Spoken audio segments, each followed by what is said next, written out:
scumbags. Let's just quickly move on because we don't have much time anymore. So we only have like 5-10 minutes to touch on this. Obviously, the big news today was that Dan Ashworth got.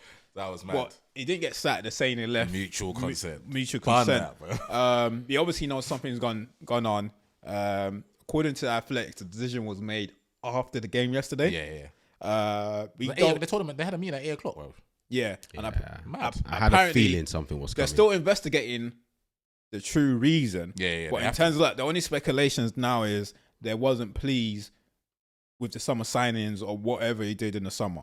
I'll be honest with you. Like when INEOS came in, I've always backed them. I'm still backing them. Kind of like what you're saying out of Tesla. Not that I'm not backing them, but you have to call something out when it's bullshit. Yeah. Bro, you can't chase someone for that long. Chasing for 5 months. 5 months. Then you got another 5 months in a job. What target can you possibly be setting him that you expect him to reach in 5 months, considering the dirt that the team was in all this while?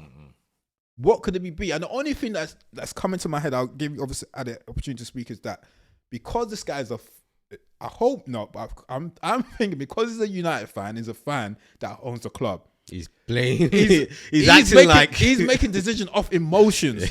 I can imagine him like all them he can't be. He's a like all them sides. He's gonna start moving like them. He can't be.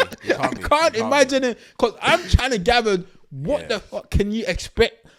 This is a successful businessman, Ham. Yeah, he is. Sir James. That's what I'm trying to tell you. A successful businessman. He's a businessman, not a football. He's not a football person. You're buying someone. You're thinking 5 months is enough for you to decide. Is either that, or he wants result and he wants result too quickly. Because if you're buying, when you bought us, you need to understand that it's gonna take some sort of time. He knows that himself, though. He spoke this week. My point exactly. So he knows himself how bad this state is. What possibly could he have done? Or let's say he's cussed your mother. What is he done? It must be some sort of gross misconduct. Because if he's about his performance, it's hard for him to justify what you expect him to do within 5 months, and you're sacking him. No, I don't think it was gross misconduct. So it's like what can he possibly be? So it's just like, and that raises the eyebrow. And then now I'm starting to question you're gonna have your intention, because you're gonna have to. Like prior to that, I thought, you know what, I'm just gonna back them, do what you got to do. But what the hell has he done for you to now sack him? And obviously with like the Athletics coming out as well, the Athletics said, look, they had an inkling that something might not be right here, because when we was getting Amaran, it usually when you get a new manager, it's the director that tend to initiate the whole thing, and he's come out and done all the announcements and drive the whole process. It was Omar Barada that negotiated the deal. He was one that flew out to Portugal to negotiate the deal with a new manager. Usually it should be the sporting director that pushes that drives the whole deal, the whole project through. But it wasn't him. I didn't know that. I feel like they just need to come up with some sort of explanation. They have to. We need United fans. They're always United fans to be as transparent as possible. I can't. But as I said, normally I don't get animated about this like United no more, because we've been shit for so long. You get accustomed to it. But this, as a fan, I'm thinking, what the fuck is going on here? Like, I saw the news, leave us alone, bro. Like, you know that. See what I'm saying? Like, we can't get nothing right. We are. As I said, the wrong person bought us. Like, this is true EastEnders, bro. Like, trust me. We can't go a week or two without something happening. Like something. What is the team playing shit? Manager gets sad. New manager comes in. Right.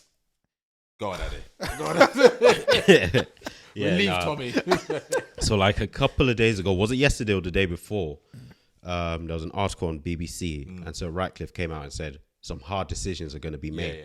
And when I already made hard decisions, though. But when I read that, I was like, this seems a bit odd. The timing for this seems weird.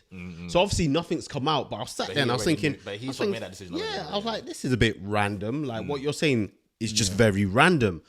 So then once the news broke this morning, like literally my mind went straight to that article. And then I thought, so we're here. We are back to square one. So I literally saw it on the TV and then walked to the kitchen. I was like, So it's here. This, I found ourselves back where we are. Because the reality is that obviously me and Tom were like, we're going to trust the structure and all of that stuff. But it's stuff like this are happening already. Yeah. It's hard. I don't know where I am anymore. I don't know what. Bro, you know what's the why you can't keep pressing that. You can't keep pressing that reset button all the time, and having to get someone new and trusting the process again, bro. But I feel as if we're in a dangerous position because obviously I don't know Ratcliffe personally, but I feel as if he's somebody that's gonna feel like I'm boss man and I do this and I do that. The reason why I wanted the other guys to buy us is because I just expected excellence from them.